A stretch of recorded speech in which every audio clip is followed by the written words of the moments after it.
Hello, entrepreneurs. It's another day of opportunity. And today, the opportunity is we're going to learn about native advertising and how it can help you with sustainability of your operation. In the last video, I laid out the reasons why independent news media organizations need to have their own salespeople.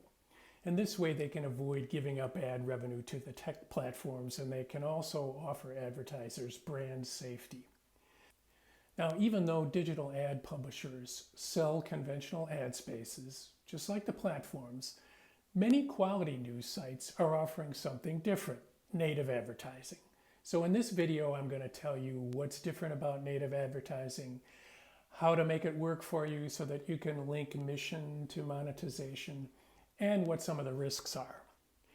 Native advertising is also known as sponsored content or advertorial, and it mixes the characteristics of editorial content and advertising. It's advertising that's intended to look like news content. It's become a major revenue source for many independent news sites.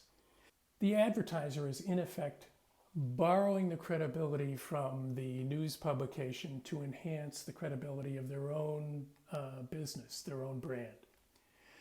In some cases, the native advertising content is similar to high-quality journalism. Sometimes it's crassly commercial, which can damage the credibility of the news publication. More on that in a minute. Let me give you an example from the New York Times that I think falls on the higher quality end of the spectrum. Netflix paid the New York Times to publish an article about women prison inmates to promote its fictional series, Orange is the New Black.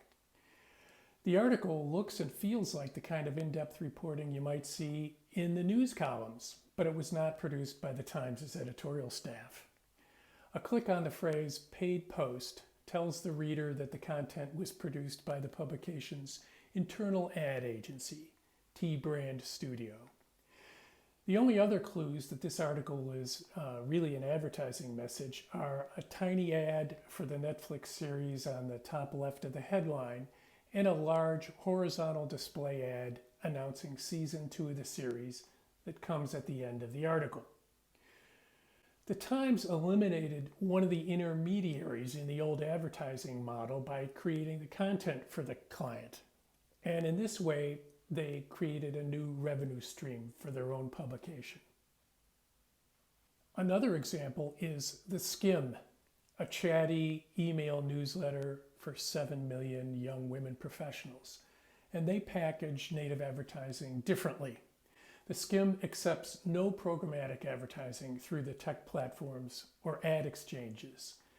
This way they can assure the sponsors that their message will not appear to any racist or sexist or other objectionable content. They offer brand safety, in other words. Like the Times, the Skim has an internal ad agency that creates content for the advertisers.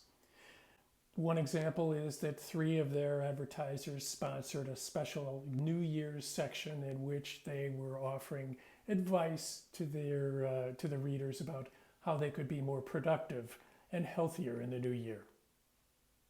The Skim also promotes e-commerce designed to align with the social values of their readers. For example, their newsletter promotes the sale of environmentally friendly products, and they get a cut of the sales at the same time. So it's mission and monetization. One of the advantages of native advertising for the independent news outlets is that it gives them control for the first time. They sell all the ads that appear on their sites, and they keep all the revenue. They no longer have to rely on third parties like Google, Facebook, or the algorithm-driven ad exchanges to deliver their ads. A Reuters Institute study of 200 media executives from 29 countries found that 3/4 of them listed native advertising as one of their highest revenue priorities for 2019. Only subscriptions and conventional advertising ranked higher. Local news sites that emphasize public service are well positioned to benefit from selling this kind of advertising to small businesses in their geographic area because these kinds of small businesses often see themselves as part of the social fabric, and they like to identify with the public service mission of these publications. There are risks to native advertising. Among them, there's questionable ethics of making ad copy look like the news. There's questionable ethics of having reporters write both news articles and ad copy. You should avoid that. And then there's the lack of skilled staff on the news publications who are used to doing ad agency functions. And then there's just a general lack of adequate regulation of truth in advertising.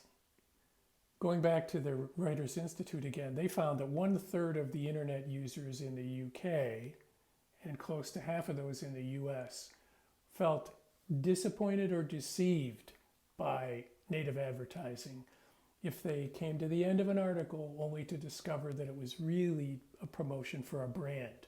It can undermine the credibility of the news organization. However, transparency could be a key to offsetting that. The Reuters report indicates that readers were more accepting of sponsored content when it was clearly labeled. In other words, full disclosure. I lived and worked with these issues for nearly 2 decades as both an editor and a publisher, and I believe that all of them are manageable. You just have to be very clear with your staff about what the rules are, and you need to be transparent with the readers. Your sales staff has to abide by the rules regarding what they can tell advertisers. Now, they could say, we're going to have a special section on travel coming up, but they can't tell advertisers, if you buy an ad in our special section, we'll write an article about you. Also, the typography and the body copy of these native advertising messages need to be different from the editorial content so that they signal to the reader that this is not editorial. The labels paid advertisement or paid sponsorship or sponsored by should be very prominently displayed, and there should be an explanation of what they mean, because readers often don't know, what does this mean? And then you have to be ready to fire some of your advertisers and sponsors. Some of them have been conditioned by unethical publishers to believe that if they buy an ad or a sponsorship, it gives them the right to dictate news coverage or that they can expect news coverage. Our newspaper lost advertisers by enforcing this. You have to be strict.